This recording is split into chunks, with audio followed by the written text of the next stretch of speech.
मला तुम्ही सगळेजण कुटुंबातलं एक सदस्य मानतात, हे माझं खूप मोठं भाग्य आहे. आणि म्हणूनच मी जनसंवाद हा शब्दच काढून टाकलेला आहे. कारण ते मन की बात, वन की बात ते सगळं तिकडे आहे. आपल्याकडे ती दिल की बात आहे. दिल की बात. कारण मनामध्ये काळबेर असू शकतं, पण हृदयामध्ये नाही. आमच्या हृदयामध्ये राम आणि हाताला काम. आणि म्हणूनच तुम्ही पाहिलं असेल की गेले काही दिवस मी सुरुवात जी केली होती ती कल्याण लोकसभा मतदारसंघ, परवा 2 दिवस होतो रायगड मतदारसंघ लोकसभा, आज हा सिंधुदुर्ग रत्नागिरी मतदारसंघाचा मी संवाद तुमच्याकडून सुरू करतोय. म्हणजे चांदा ते बांधा म्हणतात, मी बांध्यापासून चांद्यापर्यंत जाणार आहे. मी बघतोय मुद्दा म्हणून शिवसेना कोणाची, शिवसेना कोणाची, मी तेच तुम्हाला विचारायला आलेलो आहे. आणि आज देखील सगळेजण, म्हणजे इथला डबल गद्दार, नाव घ्यायची गरजच नाही, हे काही काही त्यांची नावच होतात.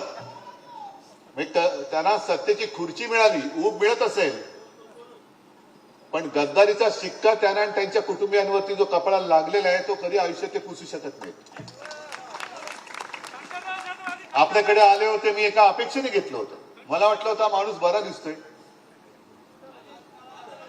दररोज म्हणजे दर आठवड्याला, दर 15 दिवसांनी शिर्डीला जातात साईबाबांचं दर्शन घ्यायला.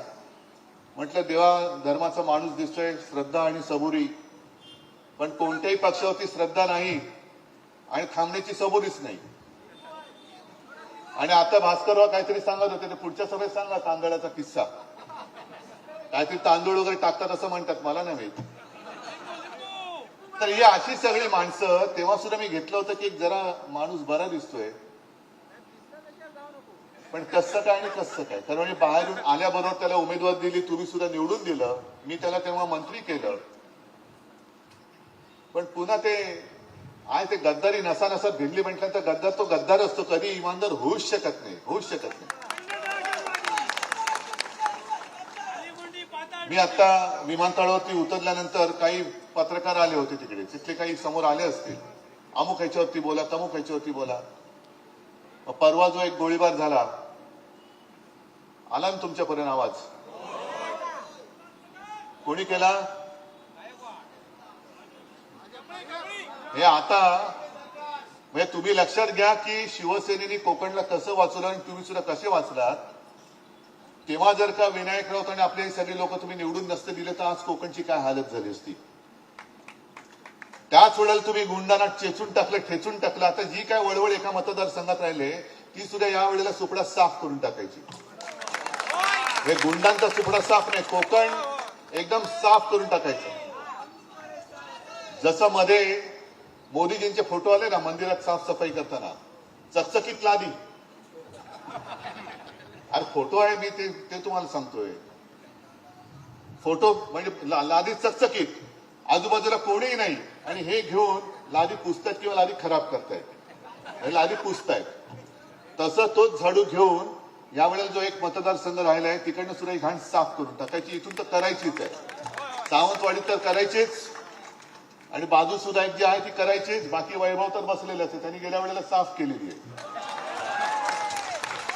आणि तुमच्या आशीर्वादाने विनायक राऊतांनी लोकसभेत सुद्धा साफ करून टाकलेलं आहे. गणपत गायकवाडीने जो गोळीबार केला त्याचं पटकन ते व्हिडिओ चित्रीकरण बाहेर आलं. कोणी मागितलं होतं? सीसीटीव्ही फुटेज कोणी मागितलं होतं? आलं. मी मुद्दामून तुम्हाला या गोष्टी सांगतोय कारण कोणी न मागता गणपत गायकवाडीने केलेल्या गोळीबाराचं सीसीटीव्ही फुटेज हे तुमच्यापर्यंत पोहोचलं. पण लबाडाने जो एक निकाल दिला आणि शिवसेना मिंद्याची सांगितली, यांची शिवसेनेची घटनाच नाही, शिवसेनेमध्ये पक्षप्रमुख पदच नाही. मग ती सुद्धा जी आम्ही फिल्म दाखवली त्याचे चित्रीकरण आमच्याकडे नाही मागितलं, आयोगाकडे मागितलं. आयोगाने सांगितलं आमच्याकडे नाही, आणि ते चित्रीकरण आम्ही जनतेच्या न्यायालयात तुम्हाला समोर ठेवलेलं आहे. हा फरक लक्षात घ्या. हे जरा मला बोलू द्या ना जरा थोडा वेळ.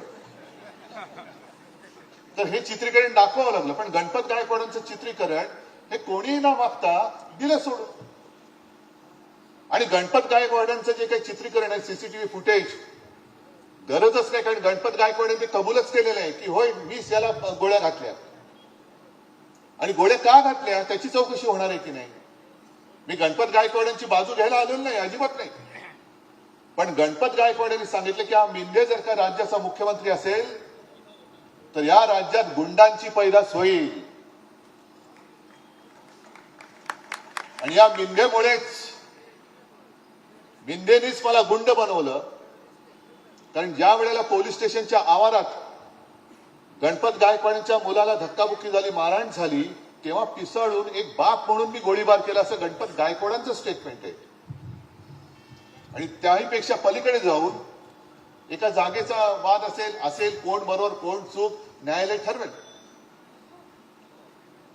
पण त्याच्या बरोबरीने त्यांनी एक स्टेटमेंट दिलेलं आहे की माझे करोडो रुपये मिंदेंकडे आहेत, करोडो रुपये. मिंदे आणि मिंदेच्या पोरांनी कदाचित त्यांच्या वाटेत येणारा काटा त्याला उचकवून असा बाजूला केला असेल की आता तुरुंगात चढला की त्या मतदारसंघात कोणीच राहणार नाही आपल्याला विरोध करायला. गणपत गायकवाड कदाचित तुरुंगात जातील, आजही तुरुंगातच आहेत. गुन्हा सिद्ध होईल कारण त्यांनी कबुलीच दिलेली आहे. पण मिंदेंकडे याचे करोडो रुपये आहेत आणि मिंदेंमुळे याला गुंडगिरी करावी लागली. त्या माणसाला काही शिक्षा होणार आहे की नाही, त्याचा राजीनामा, त्याला अटक होणार आहे की नाही. आता बघूया मोदी गॅरंटी कोणाला पावते. मिंदेला पावते की त्यांच्याच भाजपच्या आमदाराला पावते ते बघूया. मोदी गॅरंटी येतात नाही 19 तारखेला. कुछ भी करो, भ्रष्टाचार करो, भाजपा में आ जाओ, आपको पद मिलेगा, मोदी गॅरंटी आहे. 19 तारखेला येतात मोदीजी. बघू या पद्धतीने तुम्ही जर का कारभार करणार असाल तर कठीण आहे. मोदीजीने मला एकच सांगायचं की मोदीजी आम्ही तुमचे शत्रू नव्हतोच, आजही शत्रू नाहीच. आम्ही तुमच्या सोबत होतो, शिवसेना तुमच्या सोबत होती. गेल्या वेळेला आम्ही युतीचा प्रचार केला होता. आमचे विनायक राऊत आणि सगळे इथून जे निवडून आले म्हणून तुम्ही तिकडे पंतप्रधान बसलात. पण नंतर तुम्ही आम्हाला दूर टाकलं. आज देखील आम्ही हिंदुत्व सोडलेलं नाही, सोडू शकत नाही. भगवा झेंडा आमचा कायम आहे. पण या भगव्या झेंड्यामध्ये छेद मारण्याचं काम भाजपा करतंय. मोदी साहेब, हे सगळी तुमची जी काय पिलावळ आहे ना, यांनी जर का आजपर्यंत देशाचं काम केलं असतं तर तुम्हाला ही पक्ष फोडाफोडीची वेळच आली नसती. लोकांनी पुन्हा तुम्हाला डोक्यावर घेऊन निवडून दिलं असतं. सगळे ED, income tax, CBI, police, जरा देशामध्ये फिरा ना. आम्ही जसे फिरतो तसे फिरा. उद्धव ठाकरे काय कोकणवासी काय म्हणतायत, हे इथे विनायकजी तुम्ही सांगितलं, मी या काय काय गोष्टी मी आता लक्षात पण ठेवलेल्या नाही. कोकणासाठी मी काय केलं. मेडिकल कॉलेज परमिशन दिली ना की नाही दिली. त्याच्याही आधी मी एका मेडिकल कॉलेजला परमिशन दिली होती. आता मला काय माहिती तिकडे मेडिकल कॉलेज उघडले तर कोंबडे ठेवायचं कारखाने उघडले, गोरामने उघडले. पण मी पक्ष नाही पाहिला, माणूस नाही पाहिला. माझ्या कोकणामध्ये एखादी चांगली गोष्ट होत असेल तर कोणी असेल, माझी जबाबदारी आहे. मी त्याच्या आड येणार नाही. चांगल्या गोष्टीच्या आड मी कधी आलेलो नाही, येणार नाही. अगदी माझ्या विरोधकांनी ती करत असला तरी मी आलेलो नाहीये. ही वृत्ती आहे आमची. याला शिवशाही म्हणतात. पण हे सरकारचं मेडिकल कॉलेज होऊ नये म्हणून कोण तिकडे जाऊन बसलं होतं, झारीतले शुक्राचार्य कोण होतं, याचं नाव मला घ्यायला लावू नका. मला थेट त्या मग आरोग्यमंत्र्यांशी बोलावं लागलं, मनसुख मांडविया, कारण ते माझ्या परिचयाचे आहेत. मी त्यांना बोललो आणि त्यांना सांगितलं की तुम्ही अशा अडकाठ्या आणू नका. तुमचा कोणतरी बोलतोय म्हणून तुम्ही माझ्या जनतेवरती का अन्याय करता. एक तर स्वतः काही करायचं नाही, दुसऱ्याला काही करू द्यायचं नाही आणि दुसरं गटार फुटल्यासारखं बडबडत राहायचं. त्यांच्या नादी कोणी लागत नाही आणि लागू सुद्धा नका. विसरून जा त्यांना, ते कधी होते हे सुद्धा आता मनात ठेवू नका, कारण त्यांचा काडीचाही उपयोग आता कोकणाला आणि राज्याला राहिलेला नाही. विसरून जा. आज मी तुमच्या समोर आले ते एवढ्यासाठी आलेलो आहे की अजूनही निवडणुकीचं रणशिंग फुंकलं गेलेलं नाहीये. निवडणुकीचा नारळ जेव्हा फुटेल, प्रचाराचा नारळ फुटेल, तेव्हा या मतदारसंघामध्ये मी येणारच आहे, परत येईनच. तो काय प्रश्न नाहीये. आणि मला खात्री आहे मी नुसता प्रचारालाच येणार नाही तर विजयाच्या सभेला सुद्धा मी येणार आहे. मी विजयाच्या सभेला येणार, कारण कोकण माझा आहे. कोकण माझं आहे. सगळे कोकणवासी जे आहेत तुमच्यावरती त्यांनी जुलूम जबरदस्ती तेव्हा केली होती तरी देखील तुम्ही ताठ पाण्याने उभे राहिलात. आणि मला आठवत आहे की एक काळ मधला असा होता की गुंडागर्दीचं इकडे थैमान होतं. आपले गोवेकर काय, आणखीन सगळी ही नावं, वैभव भोसले त्याच्या काकांचं, त्याच्यानंतर सत्यविजय श्रीधर नाईक, सत्यविजय भिसे, ही सगळी नावं ही कशी कोण होती काय होती यांचा अजूनही पत्ता लागलेला नाही. पण तेव्हा जर का तुम्ही कीड चिरडली नसती तर ही परंपरा, ही यांची घराणेशाही, गद्दारांची घराणेशाही ही आज पण चालू राहिली असती. माझ्यासमोर एक, मी मुख्यमंत्री असताना काही प्रकल्प जरूर आले होते. वैभव तू पण आला होता, आपले सगळे इथली लोक आली होती. मग पर्यटनाबद्दल असेल, आदित्य तेव्हा पर्यटन मंत्री होता. कोकणाला चांगलं सागर किनारा लाभलेला आहे, त्याच्यासाठी सुद्धा आपण एक धोरण ठरवत होतो. आणि पर्यटनासाठी एक असा प्रकल्प माझ्या समोर आला होता. मी म्हटलं याची खातरजमा करा आणि गो अहेड. कोणता प्रकल्प होता? पाणबुडी पर्यटन प्रकल्प, सबमरीन. मी गो अहेड दिला त्याला.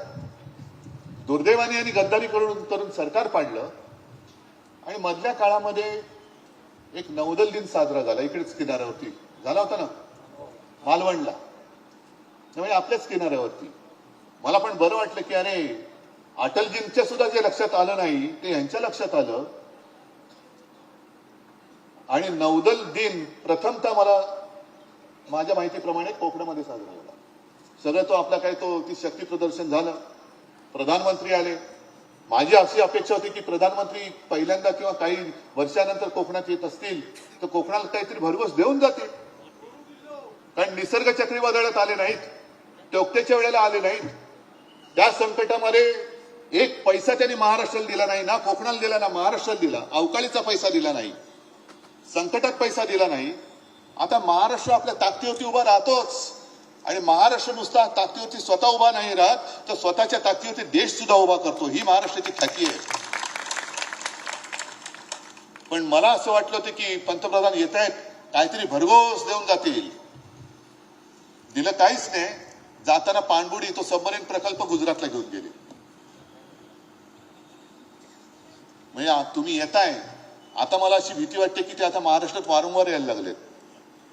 देण्यासाठी येत नाहीयेत.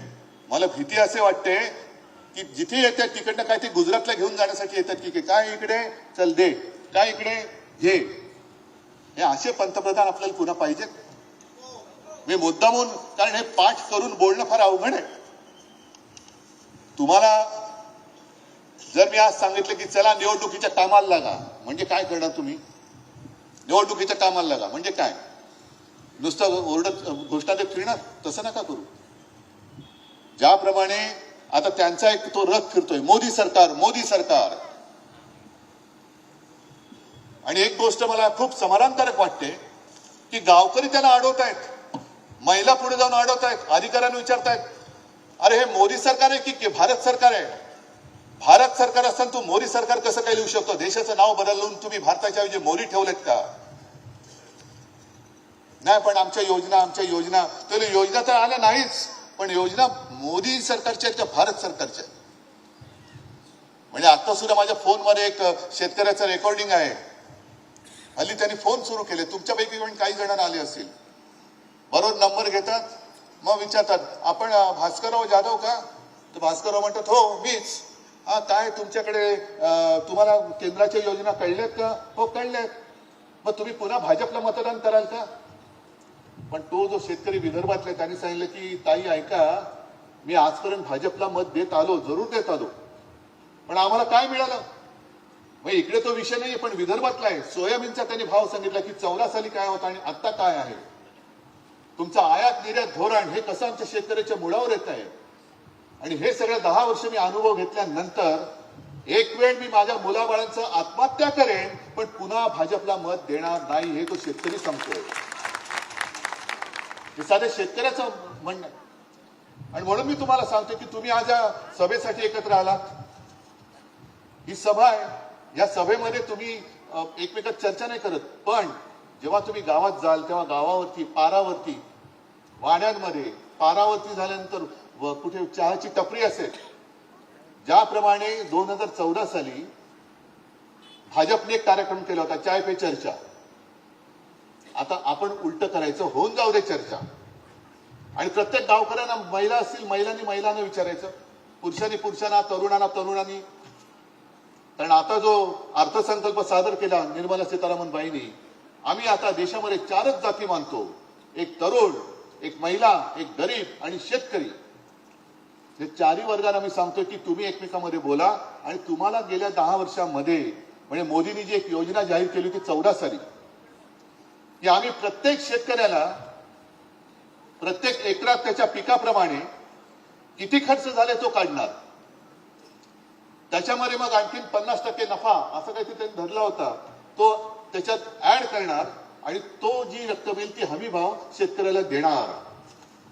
त्याला माझं आव्हान आहे, या कोकणामध्ये तसे मराठवाडा विदर्भासारखे शेतकरी तसे नसतील, पण मी महाराष्ट्रामध्ये जो फिरणार आहे तो ह्याचसाठी फिरणार आहे की शेतकऱ्यांना बोला तुम्ही, तुम्हाला पीक विमा वेळेत मिळाला का? इथे काजू आहे, आंबा आहे, तुम्हाला कधी नुकसान भरपाई आता मिळाले का? बरं, पहिला प्रथम मी त्यांचं काही उडण काढण्याच्या आधी इकडे तोक्तेचा फटका बसला होता की नव्हता बसला? निसर्गाचा बसला होता की नव्हता बसला? बसला होता ना. कारण मी आलो होतो तेव्हा इकडे निसर्ग चक्रीवादळाच्या वेळेला मला वाटतं मी आलो होतो. आणि त्यावेळेला मी मुख्यमंत्री असताना जी मी मदत केली होती ती तुम्हाला ज्यांचं नुकसान झालं होतं त्यांना मिळाली होती की नव्हती हे जाऊन विचारा, माझी तयारी आहे. पण हे नुसतं घोषणांचा पाऊस पडतायत आणि अंमलबजावणीचा दुष्काळ असेल तर दुष्काळात 13वा महिना असलेले मोदी सरकार आपल्याला नको, अजिबात नको.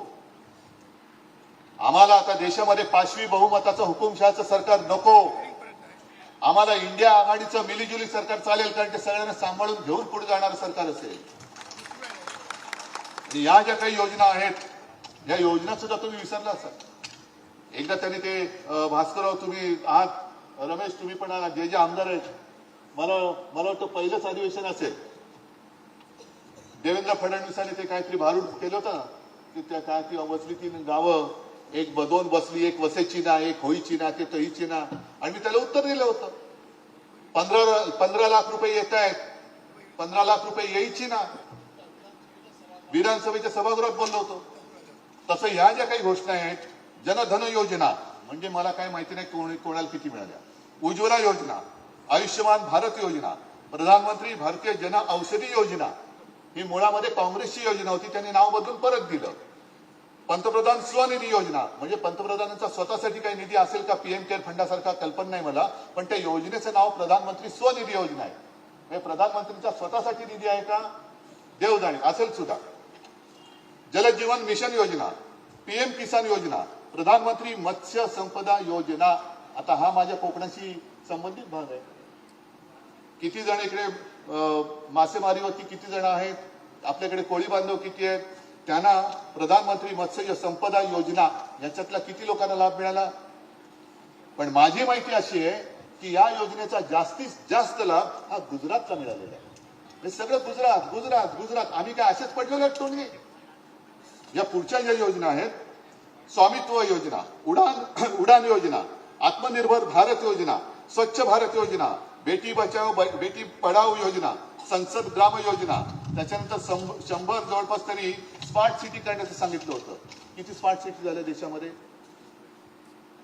हे निवडणुकीच्या कामाला लागा म्हणजे हे काम करा तुम्ही. नुसतं त्या निवडणुकीच्या तोंडावरती जर आपण गेलो आणि त्यांचे वाभाडे काढले तर लोक म्हणतील अरे हे बोलणारच कारण विरोधी पक्षात आहेत. तसं नाहीये. मी कोणाचाही विरोधक नाही, मी विरोधक हुकुमशहाचा आहे आणि मी विरोधक खोटारड्यांचा आहे. आजपर्यंत आम्ही तुमच्या सोबत होतो, 25-30 वर्ष राहिलो. आम्हाला वाटलं होतं की काहीतरी चांगलं होईल, पण चांगलं न होता जर तुम्ही आता सरकार म्हणजे काय, आपले ज्या वेळेला मनोहर जोशी मुख्यमंत्री होते त्या सुमारास तुम्हाला सगळ्यांना कल्पना आहे, कारण बरेचसे तुम्ही मुंबईकर आहात, तुमचे नाती गोती मुंबईत आहेत. मुंबईमध्ये गँगवॉर फोफावलं होतं, गँगवॉर माहिती ना, म्हणजे रेल्वे स्टेशनवरती पण गोळ्या घातल्या जायच्या. कोणी कोणाला पण दिवसा तरी बातमी आहे की आज ह्याला उडवलास, त्याला उडवलास, त्याला उडवलास, ह्याला उडवला. आणि आपल्या युती सरकारने ते गँगवॉर मोडून काढलं होतं. आता दुर्दैव असं दिसतंय या सरकारमध्येच गँगवॉर सुरू झाले. एक मिंदेची गँग, एक भाजपची गँग, तिसरी गँग अजून दिसायची ना, पण ती आहे. कारण ती 70,000 कोटीच्या त्या सिंचन घोटाळ्यात बुडलेली आहे म्हणून तिला डोकं नाही वर काढताय, वर येत नाही. ती पाणबुडी सारखी खाली गेलेली आहे. पण हे गँगवॉर जर सरकारमध्ये होणार असेल तर मला मोदीजींना परत सांगायचे की मोदीजी, तुमच्या त्या सत्तेच्या हव्यासापायी तुम्ही भाजप इकडे संपवून टाकलात.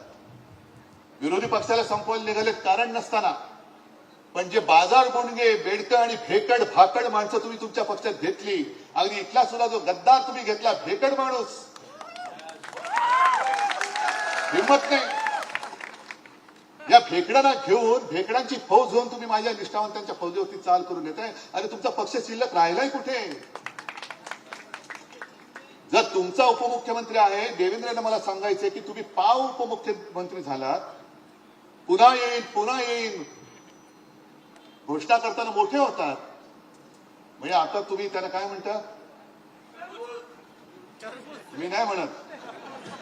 म्हणजे घोषणा करताना काय होते आणि आता झाले चिराट. म्हणजे एवढं ते काय टरबूज, त्याचं झालं चिराट. तरी तुम्हाला काय पटत नाही, तरी तुम्ही अजूनही धंदे करताय फोडाफोडीचे. अहो, रात्र जागून मी आजारी असताना, मी जेव्हा काही हालचाल करू शकत नव्हतो, तेव्हा तुम्ही हुडी वगैरे घालून या सगळ्या काळ्या रात्रीच्या ज्या काही करामती केल्या त्या तुमच्या पक्षावरती उलटल्यात. आता तुमचा पक्ष संपलाय, तुमचा पक्ष संपलाय. माझी शिवसेना आहे तिकडे ते उलटा आणखीन वाढले, फोफावले, आणखीन फोफावले. जिथे जातोय तिथे माझ्यासोबत लोक येत आहेत. आणि विशेष म्हणजे हिंदू तर आहेच, पण रायगडच्या 2 दिवसाच्या दौऱ्यात मोठ्या प्रमाणात मुस्लिम लोक बरोबर आले होते. कारण त्यांना पण कळते की अरे यांचं हिंदुत्व वेगळं आहे. यांचं हिंदुत्व म्हणजे धर्मामध्ये आगी लावणारं हिंदुत्व नाहीये.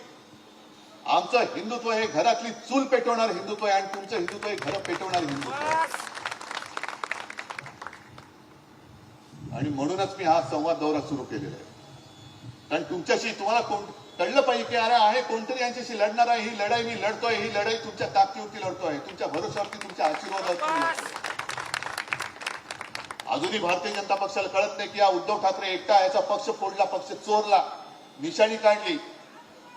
यांच्या लोकांवरती आम्ही ईडी, इन्कम टॅक्स, सीबीआय सगळं लावतोय, तरी सुद्धा उभा कसा? कारण उद्धव ठाकरेचा जीव हा समोर बसलेला आहे. उद्धव ठाकरेची ताकद ही समोर आहे. आणि ही ताकद, यांचं संरक्षक कवच जोपर्यंत हे माझं वडिलोपार्जित कवच आहे. होय, मी घराणेशाहीचा वारसा घेऊन पुढे चाललेलो आहे. आणि हे जोपर्यंत माझ्या सोबत आहे तोपर्यंत असे किती गद्दार होत, मला त्याची पर्वा नाही. कारण गद्दारांना गाडण्याची मला गरजच नाही. तुम्हीच बसल्यात तिथल्या तिथे चिराट्यासारखं ते फोडून टाकाल तुम्ही. आणि ही निवडणूक ही फार महत्वाची आहे. दरवेळेला निवडणूक ही महत्वाची असतेच, पण यावेळेची निवडणूक ही फार महत्वाची ती एवढ्यासाठी आहे की दरवेळेला 26 जानेवारीला आपण प्रजासत्ताक दिनाच्या शुभेच्छा देतो. हल्ली इथे एक मोबाईलमुळे ते झालंय, happy Ganapati Chaturthi, happy Diwali, happy new year, happy ते. तसं प्रजासत्ताक दिनाच्या पण शुभेच्छा. मला फक्त एवढीच धास्ती की जर यावेळेला पुन्हा हे राक्षस तिकडे बसले, ज्यांनी गँगवॉर आज मुंबईमध्ये सुरू केलेले आहे, हेच जर का पुन्हा तिकडे बसले तर पुढचा 26 जानेवारी उजाडणार नाही, प्रजासत्ताक दिन असणार नाही, तो हुकुमशाह सत्ताक दिन आल्याशिवाय राहणार नाही. आणि त्याच्यासाठी तुम्हाला सर्वसामान्य जनतेला एकवटून ही हुकुमशाही गाडावी लागेल. आणि मला खात्री आहे की या उन्हामध्ये, कारण आता अजूनही फेब्रुवारीचा पहिला आठवडा आहे, निवडणुका तर मार्च एप्रिलमध्ये रणरणच्या उन्हामध्ये होणार, पण आज सुद्धा उन्हामध्ये तुम्ही आलात. आज तर रविवार, म्हणजे खरं कोंबडी चोराचा नाही, कोंबडी वड्याचा वार. तरी देखील तुम्ही आलात म्हणजे तुम्ही निश्चयाने आलेला आहात. अनेकदा आपण टीव्हीवरती बघतो की यांच्या बैठकीमध्ये, मिटिंगमध्ये खुर्च्याच खाली असतात.